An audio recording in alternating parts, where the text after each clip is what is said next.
passar para vocês. Obrigado. Eu agora chamo a tribuna para a sua exposição, pelo tempo regimental, a professora doutora Débora Lax Sichel, da Unirio.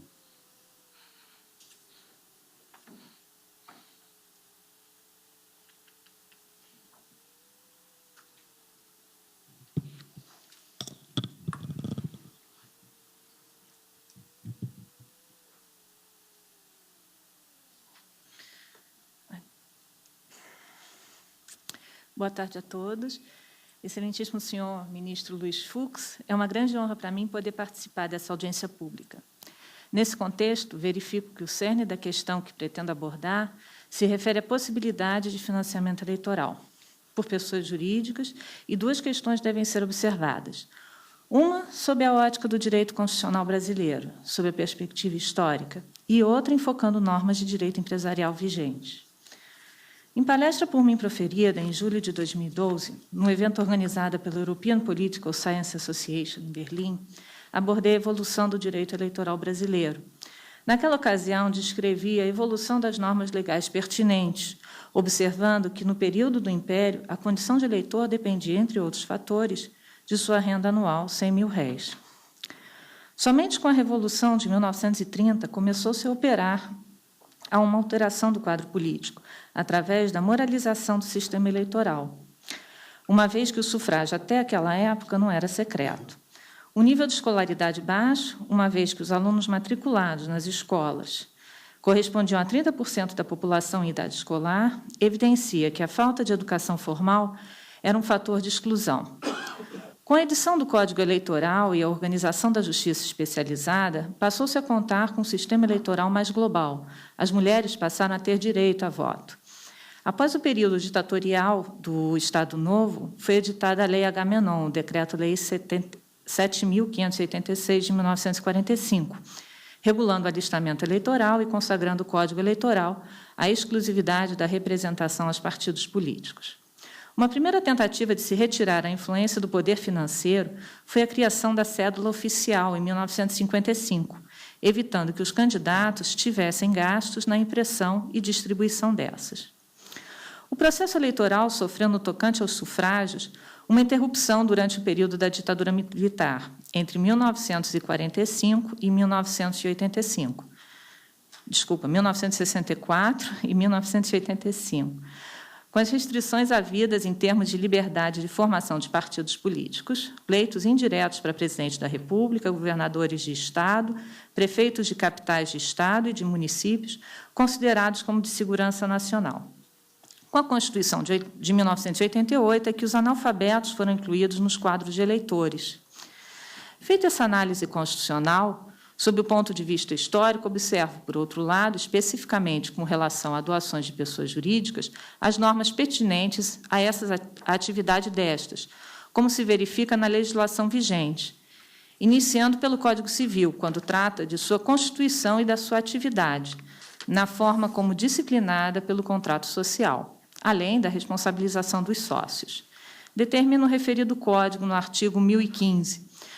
No silêncio do contrato, os administradores podem praticar todos os atos pertinentes à gestão da sociedade, não constituindo objeto social, a oneração ou a venda de bens imóveis depende do que a maioria dos sócios decidir.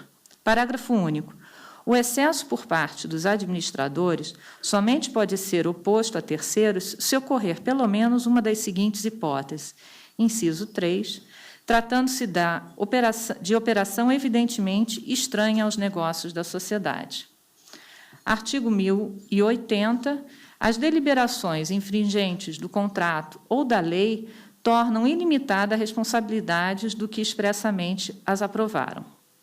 Da mesma forma, a Lei 6.404, de 76, que estabelece no artigo 154 que o administrador deve exercer as atribuições que a lei e o estatuto lhe conferem para lograr os fins e no interesse da companhia, satisfeitas as exigências do bem público e da função social da empresa. O artigo 158, o administrador não é pessoalmente responsável pelas obrigações que contrair em nome da sociedade e em virtude do ato regular de gestão, Responde, porém, civilmente pelos prejuízos que causar quando proceder. Inciso 2, com violação da lei ou do estatuto. Nesse ponto, observo que ensina o eminente professor Fábio Lhó Coelho. O administrador diligente é aquele que emprega na condução dos negócios sociais as cautelas, métodos e recomendações, postulados e diretivas da ciência da administração e empresas. Continua o renomado mestre.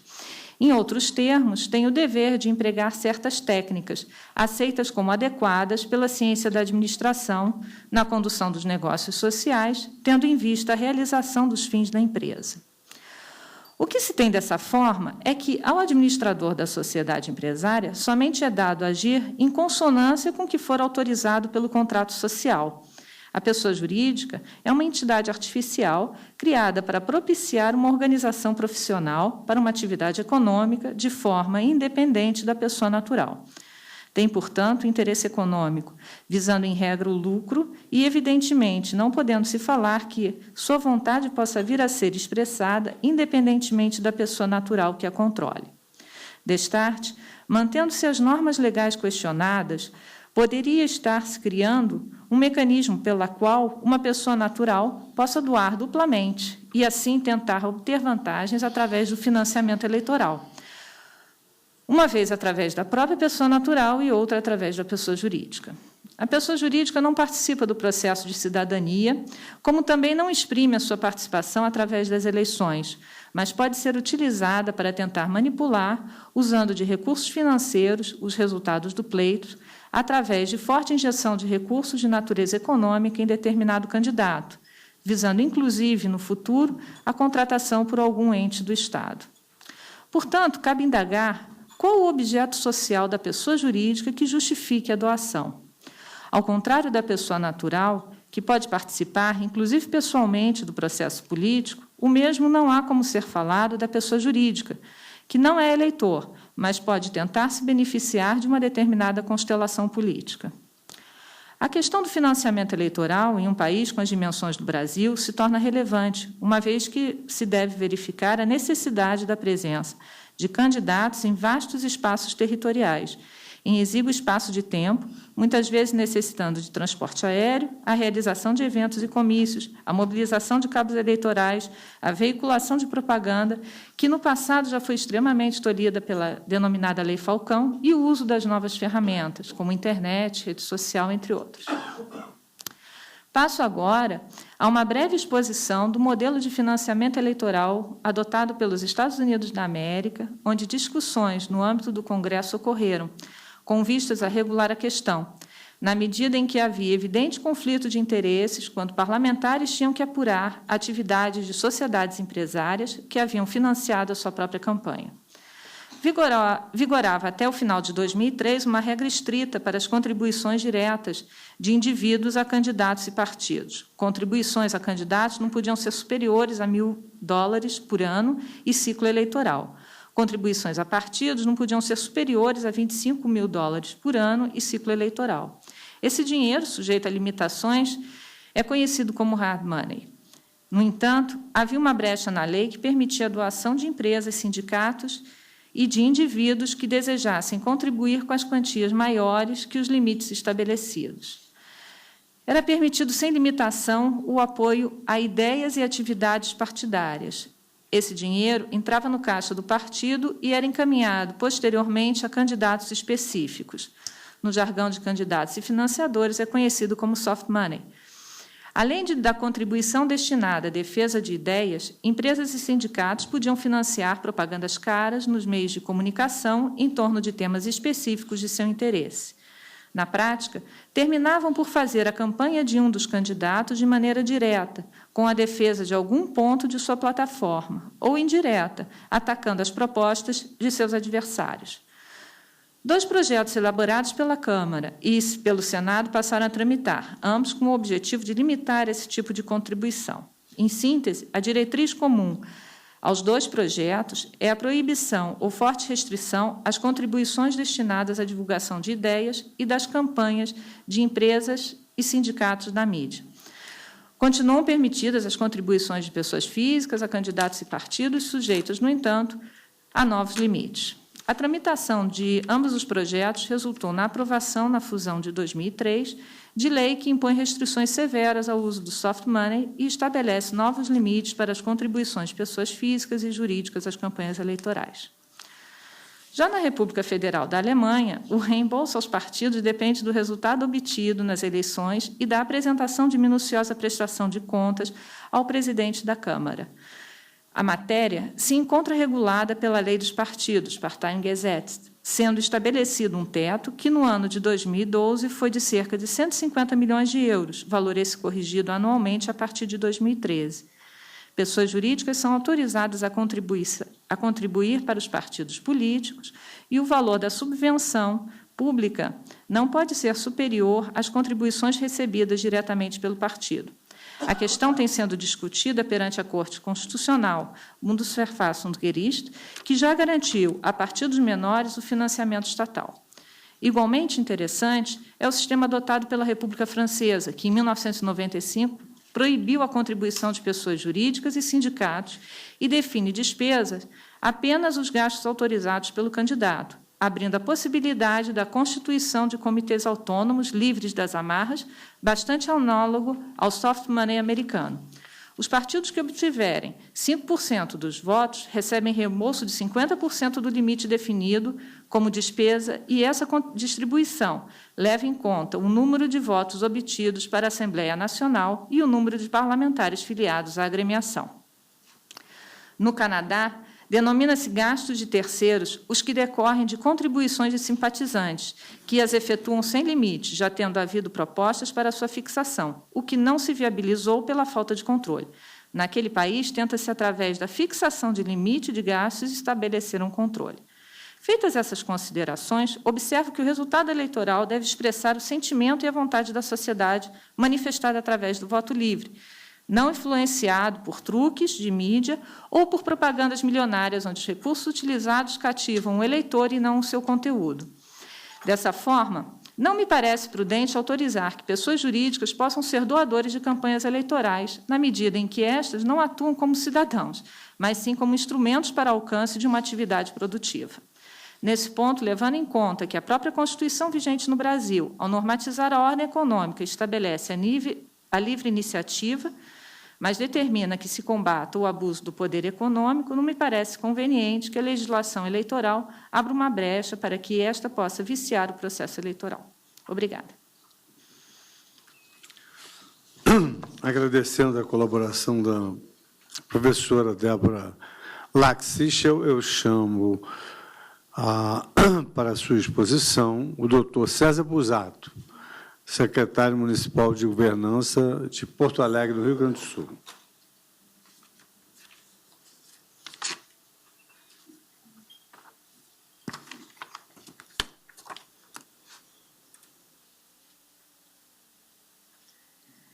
O senhor não tem, né? Apresentação? Não, só vou usar as fotos.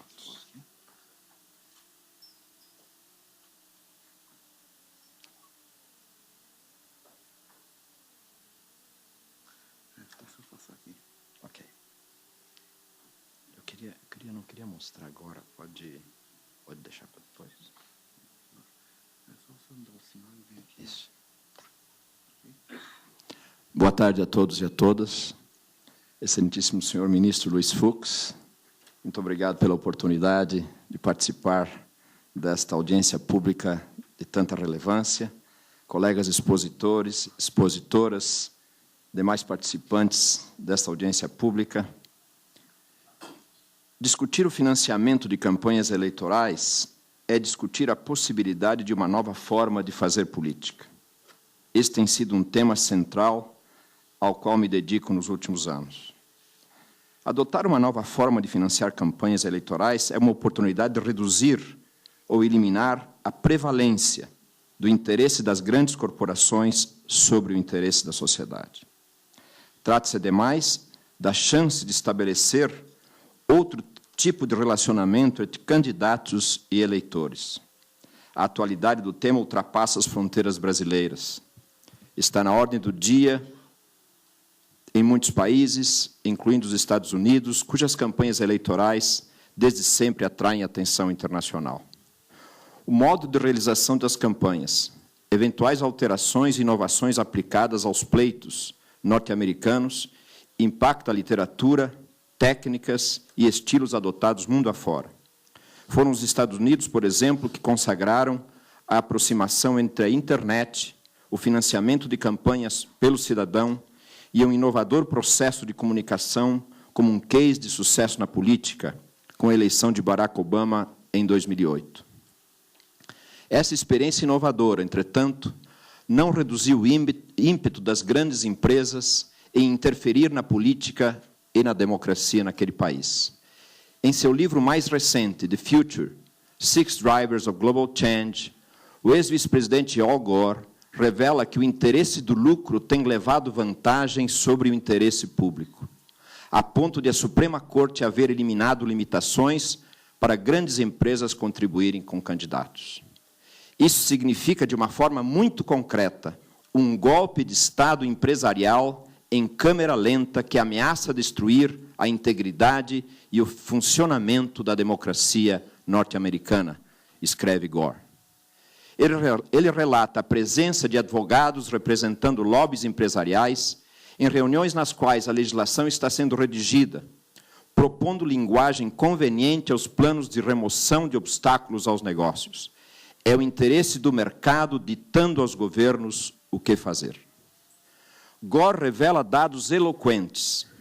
Em uma década, o número de comitês empresariais de ação política saltou de 90 para 1.500.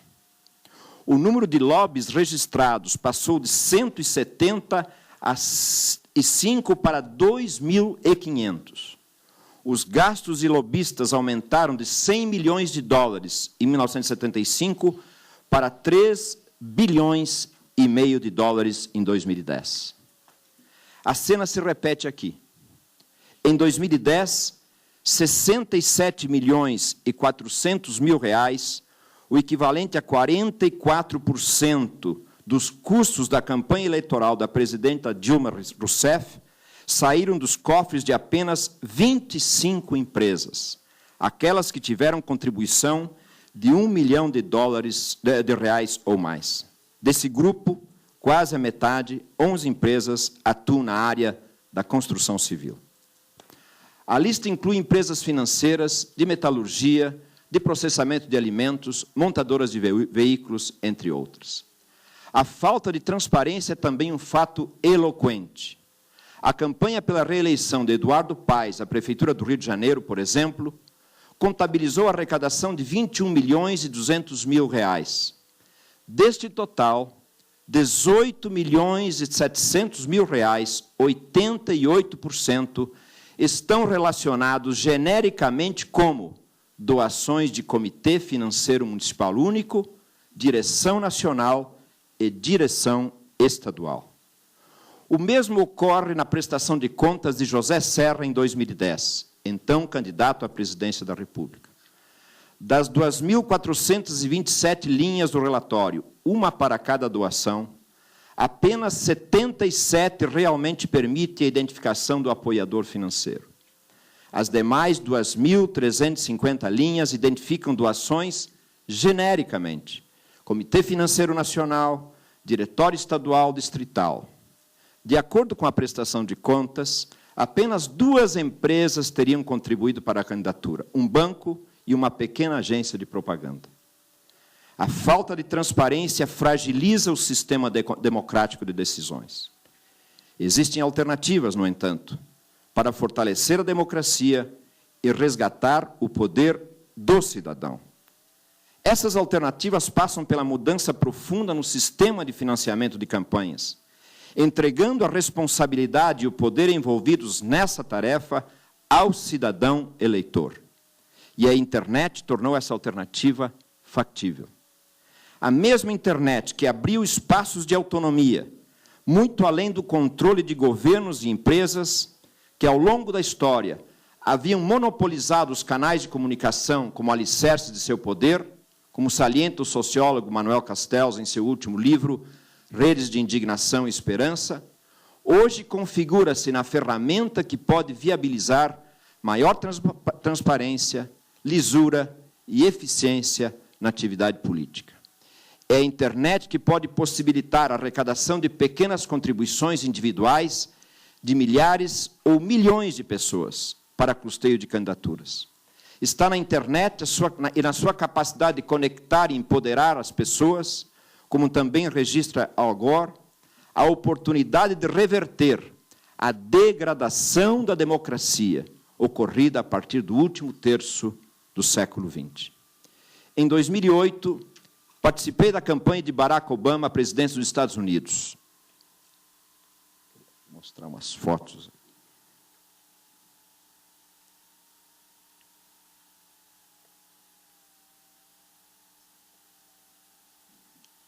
Obrigado. Eu me inscrevi como voluntário da campanha de Obama e escrevi um livro sobre esse tema chamado Um Voluntário na Campanha de Obama, publicado em 2009, em cujas páginas registrei essa modalidade de financiamento da política.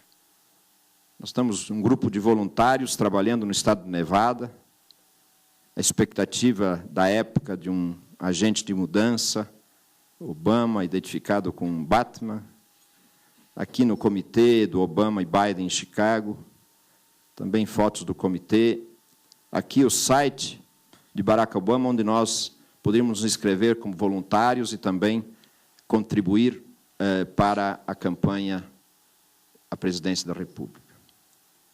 Aquela foi uma campanha cujo legado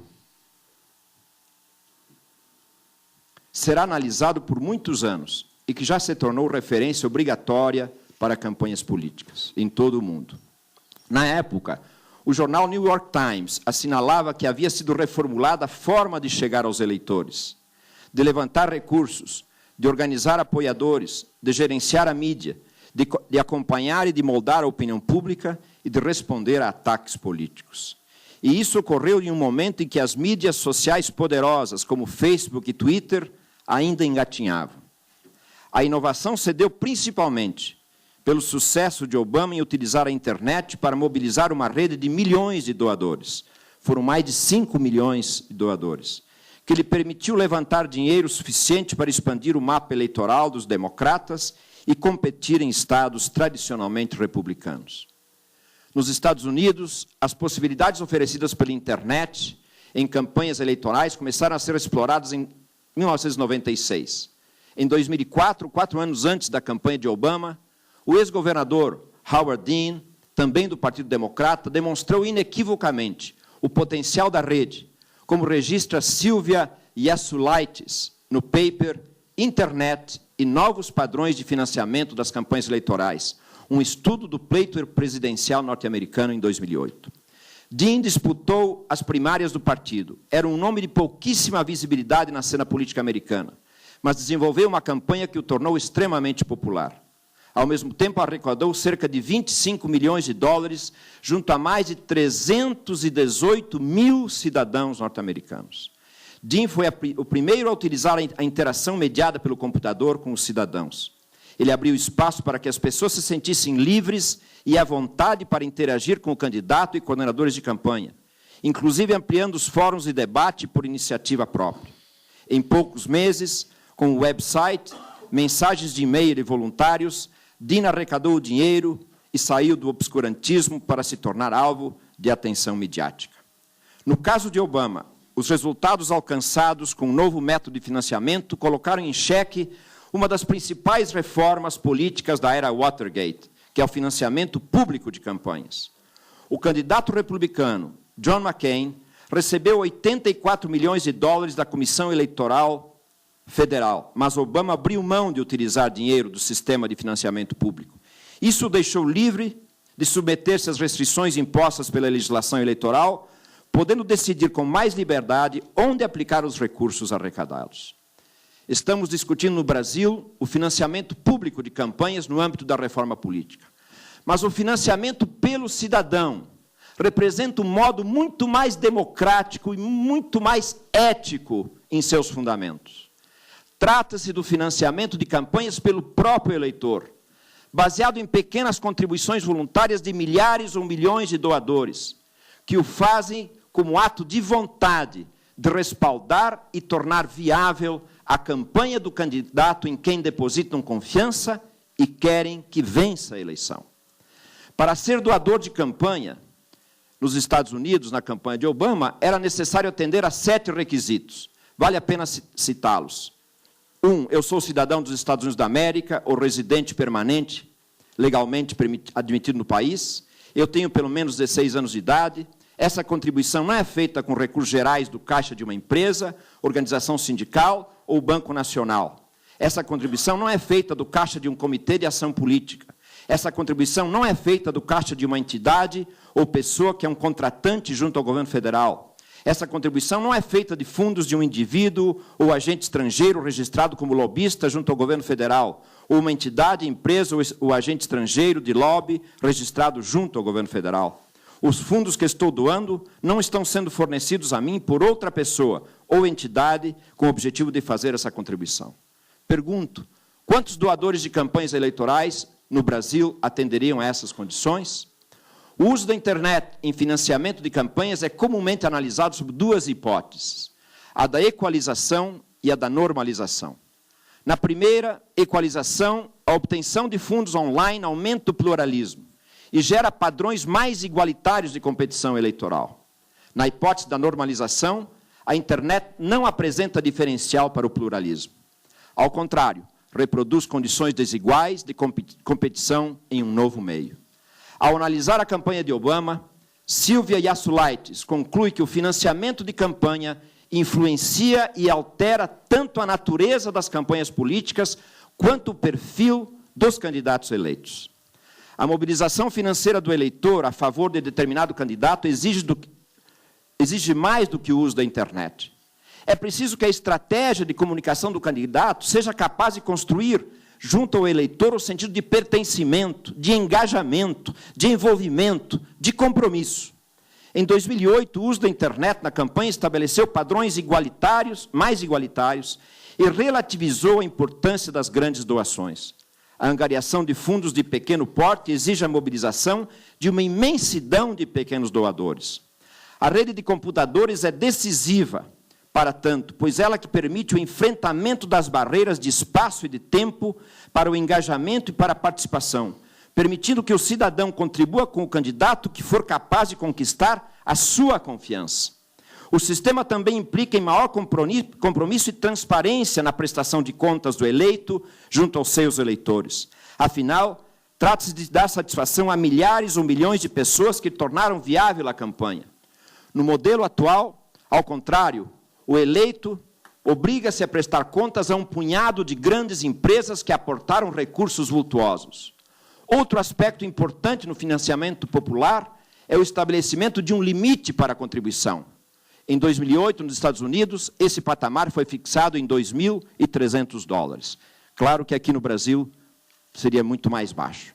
A transparência na prestação de contas constitui tema extremamente significativo nesse sistema de financiamento. Tornar claro e preciso o público com o qual o eleito estabeleceu compromissos é um modo de contribuir para o resgate da confiança do cidadão na atividade política, hoje perigosamente desgastada. Novamente, lembro as palavras de Castells. Sem confiança, o contrato social se dissolve e as pessoas desaparecem ao se transformarem em indivíduos defensivos, lutando pela sua sobrevivência. Muito obrigado. Agradecendo a colaboração do professor César Busato,